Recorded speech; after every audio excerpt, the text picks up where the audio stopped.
Everyone can benefit from all the same rights and privileges as everyone else. That's the sound of protests held in Montreal a few days ago in support of Fatemeh Anvari. She's the third-grade teacher from a public school in Chelsea, Quebec, who was removed from her classroom and reassigned because she wears a hijab. Her head covering violates Quebec's Bill 21 law banning religious symbols worn by people who are in positions of authority in the public sector, like police officers and teachers and judges. Bill 21's been in place for more than 2 years already, but the issue has escalated to an entirely different level since her story came out. And it's been a tricky issue for the Prime Minister, Justin Trudeau, and for the other federal party leaders, including during the recent election, when they needed Quebec votes, and most had been reluctant to take a strong position on it until now. Trudeau said in the House of Commons last week he's against the bill and he could get involved if the issue goes to the Supreme Court. This pledge comes on top of a growing group of voices, including the mayor of Brampton, who started it, and then the mayors of Toronto and Calgary, who have slammed the bill for discriminating against Muslims and Sikhs and other minority groups, and also offering to help pay for court challenges, which are already underway. Canada's major Jewish organizations, including CIJA, B'nai B'rith, and Friends of Simon Wiesenthal, all oppose the bill for various reasons, even though CIJA says it does support Quebec's right to promote religious neutrality. And other opposition has come from prominent Quebec rabbis and Montreal Liberal MPs. But the president of Quebec's Association of Sephardic Jews is worried about the impact all this newfound opposition from outside will have on Francophone Quebeckers, who mostly support the new rules. I understand all this, but by ganging up against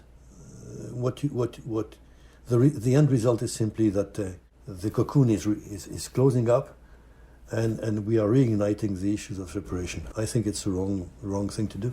I'm Ellen Besner, and this is what Jewish Canada sounds like for Wednesday, December the 22nd, 2021. Welcome to the CJN Daily, sponsored by Metropia.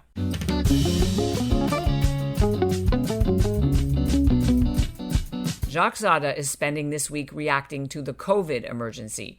As president of the Communauté sépharade unifiée du Québec, the umbrella organization for the province's Sephardic Jewish community, and he's had to swiftly cancel a winter break scheduled for 200 kids.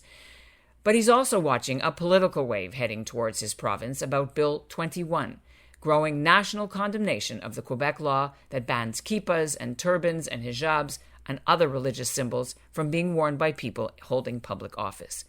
While a Quebec judge did throw out part of the law, so it now doesn't apply to English school boards and to the National Assembly, he upheld the rest of it because Quebec used the notwithstanding clause in the Canadian Constitution, and that overrides everything else for now.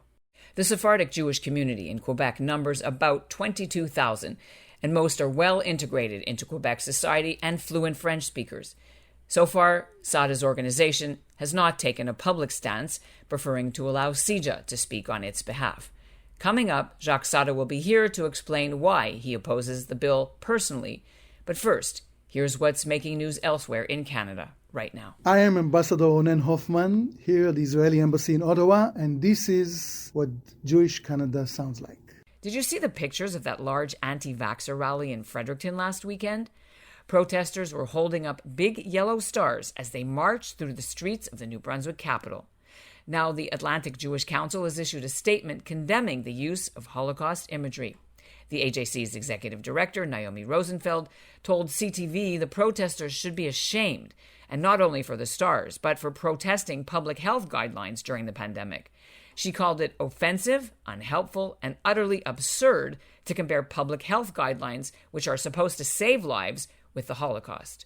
Fredericton police didn't arrest anyone, but they're investigating to see if any charges can be laid. I need to tell you that my interview with Jacques Saada was a very wide-ranging one, and we talked about a lot of issues such as the normalization of relations between Israel and Morocco, and that impact on Canada's sizable Sephardic community, and other things too. And I promised him, and I promise you, you'll hear the whole rest of it at a later date. But with Bill 21 in the headlines, I decided this part couldn't wait. Jacques Saada joins us now from Montreal. All right, so that means what is the CSUQ's position on Bill 21, especially in light of the situation in Chelsea with the teacher not being allowed to stay in the classroom? Okay, the CSUQ has not taken a position on Bill 21. It was not up for debate. We have an organization which is in charge of relationship with the political arm, if you wish, of the Federation CJA, which is CJA, and that's where the debate took place. I can tell you that in our community, a vast majority, of course, would be opposed to it, but there are still quite a fair number of people who would be in favor of it. I personally am against it. I personally believe that Bill 21 is a solution to a non-existing problem. It is something which has been invented from A to Z. Now, it is law. And it is law in Quebec, and therefore the processes must go on in terms of challenging them before the courts, challenging this law before the courts, and going to the end of the process. It's very difficult. Let me say something here with Bill 21. In my view, is wrong, not because it is a racist law, as I heard. I don't believe it is a racist law. It is wrong because it goes against the fundamental principle of our charter, which is protection of minorities against the will of a majority of the day. By excluding this analysis by the courts or by the Supreme Court, as to the validity of this law, in fact, to me, goes against the philosophy of the Charter itself. That's the reason why I'm opposed to this bill. In terms of rights, there is a difference between collective rights as expressed in Quebec, generally speaking, and individual rights expressed partly in Quebec but mainly in the rest of the country. I think we should try and avoid generalizing and throwing the baby with the bathwater. I mean, it is very difficult. That's your personal position. Sure. And you do whatever you want with it. But I think that hearing Brampton and other cities and so on intervening in the process is not helpful. It is not helpful at all. Actually, it is hurtful. It is hurtful because it's creating a situation of they and us. And we, I mean, I've been fighting all my life against separation of Quebec. I dread these movements because they can reignite something which was not very much alive. Separation of Quebec was based on the exclusion of others, the exclusion. Let's not recreate that. It is not a good thing. It is not a good thing. Let's go through the process. Let's go and see what the courts have to say. If we're not happy with this government, let's reverse our decisions and vote for someone else, which can restore things and which can be more respectful of individual rights than our present government. I understand all this, but by ganging up against the end result is simply that the cocoon is closing up, and we are reigniting the issues of separation. I think it's the wrong thing to do.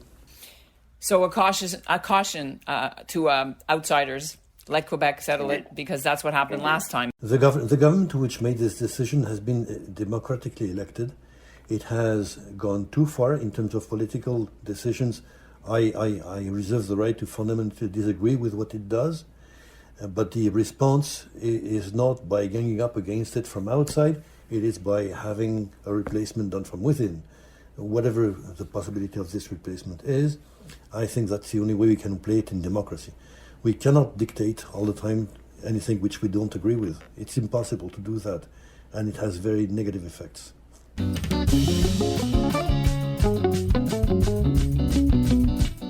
A court court challenge is still working its way through Quebec's legal system, as I mentioned earlier.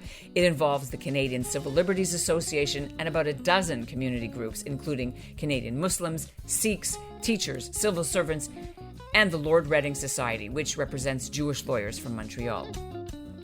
And that's what Jewish Canada sounds like for this episode of the CJN Daily, sponsored by Metropia. Community, integrity, quality, and customer care. Now, we won't have any more shows this week. We're taking Thursday, December the 24th off to go watch movies and eat Chinese food. But we are working to get an interview with a chief medical officer of health about COVID in the Jewish community, and we'll bring you that episode as soon as we can next week. Then we'll be off for a week for holidays, and we'll be back Monday, January 3rd, unless there is important breaking news.